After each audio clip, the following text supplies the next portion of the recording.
where is that thinking coming from? Is that because a lot of your intellectuals are, more left-like, trained leftists in the sense that they tend to be socialists in a way, or is it because of where is that thinking coming from? Bangladesh was never, like I said, it was a moderate country. It was never extreme left, it was never extreme right. What you see of the extreme left and extreme right are such minorities. On a percentage terms, they do not even make a whole percent. But they have a voice. They are loud, and that's why the world hears them out. But that's not what general mass Bangladeshis are all about. And I think you're absolutely hit the nail. Our intellectual are more trained by the London School of Economics thought process, which is slightly state-owned, government, people, and not let individuals get out rich. Unless you allow entrepreneurs to be filthy rich, they don't give it back to the country. And I think we've got to start taking a liberal view. We have two major political parties in the country, the Bangladesh Awami League and the Bangladesh Nationalist Party. They're known to be left and right. I think they're both center. That's my personal view, that they're both center. They both have values of getting capital growing in the country, yet somewhere deep in their heart, they hold it back somewhere. Give us a glimpse of Citibank and give us a glimpse of your own career and how someone as progressive as you comes into the picture at just the right time in the history of the country. Where did you start and what brought you to Citibank?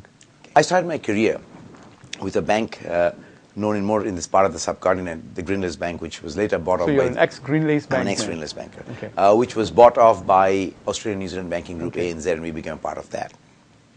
And I started myself in '81 as a management training with the Greenlace Bank. And that time they used to run a South Asia program. So I was a part of that. In Mumbai, in the trading room, in London, in the investment bank, and later in Melbourne, in the corporate bank of ANZ. These were my outside stint with the ANZ bank. My last job in 1999-2000 was the head of corporate investment banking of ANZ when Standard Chartered bought us off. I worked for a short period with Standard Chartered till a bank in Bangladesh known as Eastern Bank Limited, which was the assets and liability taken over the defunct Bank of Trade and Commerce International, BCCI, got privatized by the government. The government of Bangladesh actually took over that bank because they had to salvage for the depositor and ran it for 7 years, 8 years till they divested and privatized that bank. And that is a point when I actually walked in with an ambition and a zeal that working for a multinational bank, you keep on being an executing manager at our level unless you have reached the group executive level, which is somewhere outside. At a country level, being a country head, also you are executing the philosophy and the principle of the bank.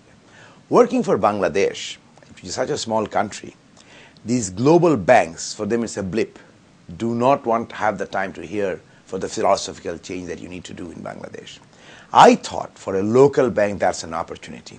And actually it came in also to my knowledge from late Finance Minister, Ms. Shah Kibriya, who one day told me, why do foreign banks do so well and make so much of money in a country being such a small operation? I realized that foreign banks can only work on the inefficiency of local banks. And that's how they are so good. And in our country we have large giants, 4 government banks and 30 private commercial local banks and around 12 foreign banks. Then I realized the commercial banks makes money because of the inefficiency of the government-owned banks. So I saw it as a great opportunity to step out after 19 and a half years in multinationals. It needed a lot of courage. A lot of people discouraged me. Right. So to join Eastern Bank. To join Eastern Bank. And you were there for? I was there for close to 7 years, and my mandate was transformation. And you achieved that.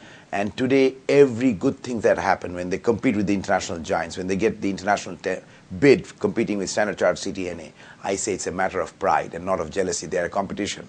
And I think the transformation went on very, very well in the Eastern Bank. Today, Eastern Bank has positioned itself from a non-entity in 1990s after the BCCI collapse to a remarkable entity in the landscape. So what made you make the change to this bank? While I was working with Eastern Bank doing the transformation, probably the news got out to market. Our current chairman had then just taken over the chairman of Citibank, Aizal Kaiser, a very young man, a very dynamic young man. He went into a dialogue and said, do us a model what you did for Eastern Bank. And I said, look, you can't do that same model. Your bank is 5 times larger. It is 25 years old. It has got a lot of old baggage coming through.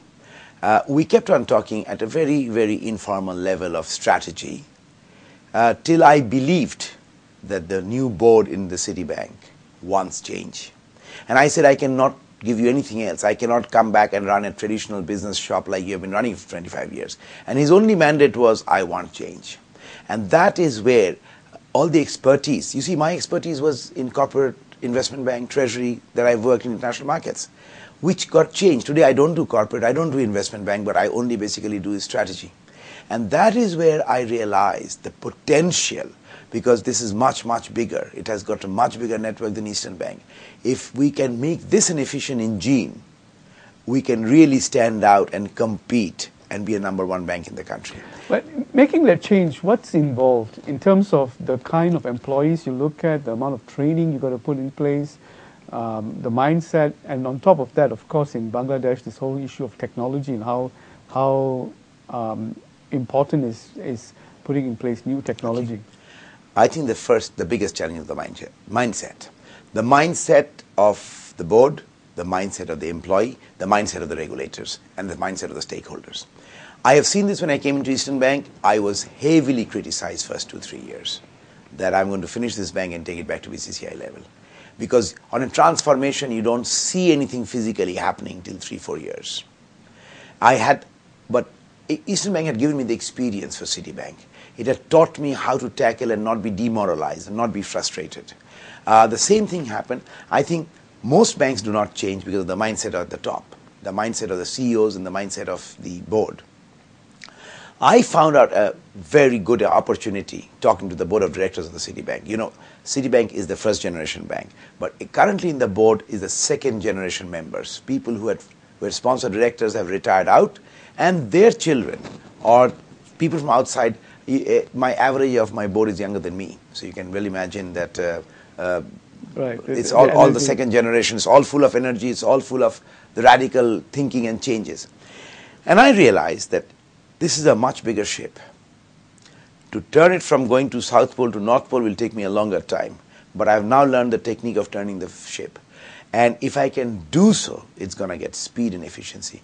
And I must say that I've been, along with my team, and I must mention this, that we developed a team, a group of people in different areas, risk, operations, business, finance, when we worked in the Eastern Bank model. And they have learned transformation. And along with that team, I would say we successfully, in 2 years' time, actually turned the ship, north to south. Thank you very much for giving us such a wonderful insight in terms of the transformation taking place in Bangladesh today. Emmanuel, thank you very much for this interview, and thank you very much for the opportunity for coming and sitting with Asian Bank. Thank you very much.